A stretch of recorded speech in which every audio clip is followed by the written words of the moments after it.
Mga pesteng may dalang masamang amoy, perwisyo sa ilang residente naman sa Midsayap, Cotabato.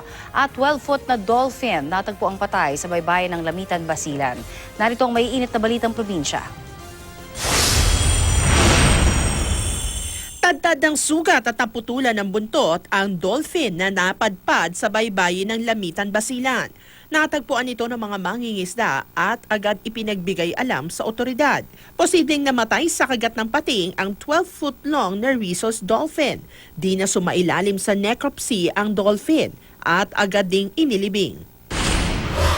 Napadpad naman ang isang endangered na giant guitarfish sa baybayin ng Dulag sa Leyte. Buhay pa raw ito nang makita ng mga residente. Pilit nila itong hinila pabalik sa malalim na bahagi ng dagat pero namatay rin kalaunan. Sa pagsusuri ng DENR, wala na ang dorsal fin o palikpik sa ibabaw ng 10-foot long na isda. Posibleng dahil dito kaya nanghina ito at namatay. Napuno naman ang mga pesteng tinatawag na black bug ang mga kalsada ng Midsayap, Cotabato. Nagkumpulan din ito sa mga poste ng kuryente at pumapasok din sa mga bahay. Mabaho rin ang mga ito kaya perwisyo sa mga residente. Nangangamba rin ang mga magsasaka dahil baka atakihin din daw ng mga peste ang kanilang pananim.